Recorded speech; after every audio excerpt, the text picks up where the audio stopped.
안녕하세요. 스포츠 분석 10년차 천교수입니다. 스포츠 분석이 힘드신 분, 수익이 나지 않으신 분, 매일 지긋지긋한 한폴락에 시달리시는 분들을 위해 베테랑 천교수가 가족방을 운영 중입니다. 매일같이 적중할 수는 없습니다. 하지만 10년차의 노하우와 정직한 분석 데이터로 정성을 다해 도와드리겠습니다. 천교수 가족방 입장을 희망하시는 분들은 영상 하단 고정 댓글을 확인해 주시기 바랍니다. 10월 5일 챔피언스 리그 6경기 분석 시작하겠습니다. 첫 번째로 아틀레티코 마드리드 대 페예노르트 경기 알아보겠습니다.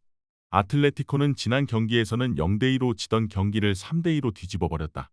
그리즈만도 공격 포인트를 쌓지는 못했지만 폼은 꽤 괜찮았고 오사수나 전퇴장을 당한 모라타도 이 경기에서는 출전이 가능할 전망. 그리고 코레아가 지난 경기 2골을 넣으면서 괜찮은 폼을 보여주기도 했다. 일단 수비진의 이탈자가 너무 많다는 약점을 화력으로 메운다는 플랜 정도는 기대해볼 수 있을 듯하다. 페예노르트는 리그에서 5경기 24득점이라는 엄청난 화력을 보여주고 있다. 다만 이바누색의 부상과 히메네즈의 징계로 핵심으로 볼 수 있는 두 공격수가 모두 이탈한 상황이라는 점이 뼈아플 수 있을 것. 페예노르트의 압박을 바탕으로 드리블 이외의 선택지를 지운다는 플랜도 경합 상황에서 피지컬을 무기로 좋은 모습을 보이는 아틀레티코에게는 명확하게 통할지 의문이다. 아틀레티코의 승리를 기대해보겠다. 수비진의 누수와 비첼의 느린 기동력이라는 변수는 있지만 경합 상황에서 전반적으로 피지컬을 무기로 좋은 페이스를 유지 중이다.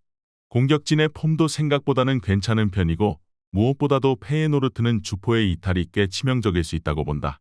이에 저희 천교수 스포츠는 아틀레티코 마드리드 승을 추천합니다. 핸디 언어버 및 최종 조합은 고정 댓글 링크를 통해 가족방에서 확인해주세요. 두 번째로 셀틱 대 라치오 경기 알아보겠습니다. 셀틱은 UCL에서도 리그와 같이 꽤 공세적으로 플레이를 하는 편인데 사실 강호들과의 경기에서는 상당히 박스 안으로의 진입을 어려워하는 것과 동시에 수비적으로도 대량 실점이 잦은 편이다. 물론 라치오의 올 시즌 중원의 힘이 상당히 떨어졌다는 점을 감안해야 하나 A급 센터백이 전멸 수준이라는 점은 확실히 치명적일 것이다. 라치오는 지난 경기에서는 카탈디와 임모빌레를 쉬게 한 영향을 극복하지 못했다. 결국 UCL을 대비한 로테이션으로 패배를 각오해야 했던 상황이었는데 카탈디가 나온 경기에서도 확실하게 공격력이 올라오고 있지는 못하다. 밀린코비치 사비치의 공백을 생각보다 크게 느끼고 있어 카탈디가 마음 놓고 공격 전개를 하지 못하는 상태가 많은 편. 물론 셀틱의 수비 상황을 감안해야겠지만 카탈디의 영향력 저하가 임모빌레에게도 직격탄을 떨어뜨리고 있다는 점이 문제다. 수비진의 대량 이탈로 인해서 라치오가 유리해 보이는 것이 사실이기는 하다. 다만 올 시즌 라치오의 중원 전력도 많이 힘을 잃은 상황이고 이것이 주포 임모빌레에게도 미치는 악영향이 크다는 점을 감안하면 라치오도 다득점 여부를 쉽게 점치기는 어려울 것으로 보인다. 이번 경기 최종 조합 픽은 아래 고정 댓글 링크를 통해 오시면 가족방에서 무료로 공개합니다. 세 번째로 도르트문트 대 AC 밀란 경기 알아보겠습니다. 도르트문트가 강팀에게 다소 약한 이유는 중앙에서의 압박 대응이 그다지 좋지 못하기 때문. 최근 변형 300을 통해서 재미를 보고 있지만 지난 경기에서도 외주잔의 압박 대응이나 패스미스는 여전했던 모습. 기본적으로 높은 라인을 추구하고 수비진의 기동성이 좋은 편은 아니기 때문에 밀란의 상당히 높은 라인에 고전할 가능성은 충분히 있다.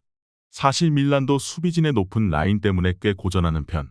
키에르의 기동성이 나이로 인해서 떨어진 영향이 상당히 크다고 할 수 있을 것.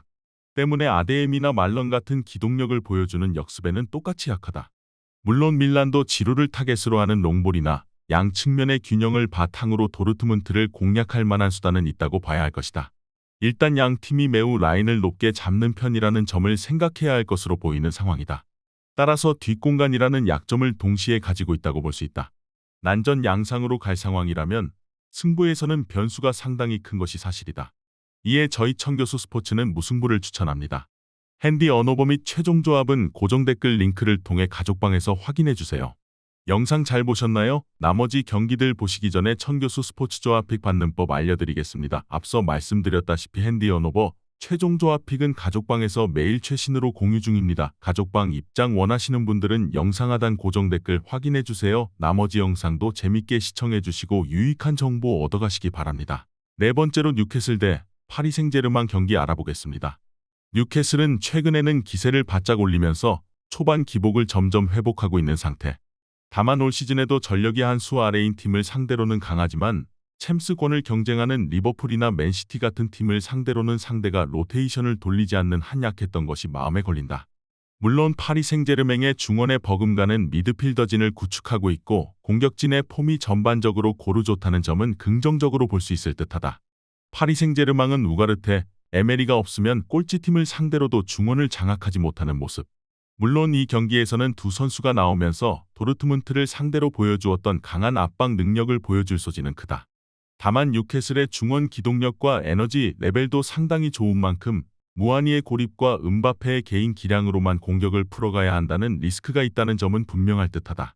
생각보다 골이 안 나오는 경기가 나올 수 있다.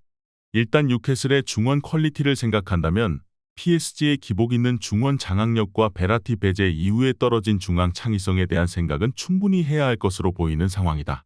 물론 뉴캐슬도 아직 챔스권에서 꾸준하게 놀고 있는 팀들을 상대로는 전반적으로 약한 모습이기는 했다. 이번 경기 최종 조합 픽은 아래 고정 댓글 링크를 통해 오시면 가족방에서 무료로 공개합니다. 다섯 번째로 라이프치히 대 맨체스터 시티 경기 알아보겠습니다.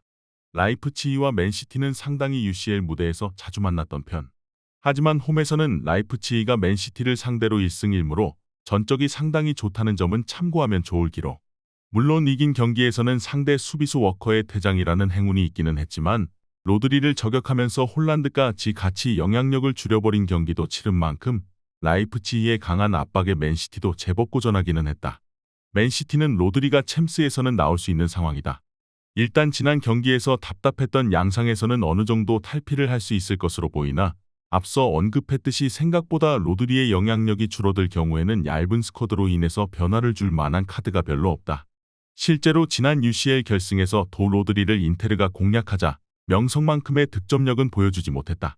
맨시티의 고전을 생각해 볼 수 있을 것이다. 로드리의 출전은 가능하지만 상대의 강한 압박에 로드리가 묶여버리는 경우에는 변화를 줄 만한 카드가 많이 없다는 것이 현실이다. 생각보다 홈에서는 라이프치히가 맨시티를 상대로 뒤지지 않는 전적을 보유하고 있다는 점도 생각해 볼 수 있을 것이다. 이에 저희 청교수 스포츠는 맨체스터 시티 승을 추천합니다. 핸디 언어버 및 최종 조합은 고정 댓글 링크를 통해 가족방에서 확인해 주세요. 마지막으로 FC 포르투 대 바르셀로나 경기 알아보겠습니다.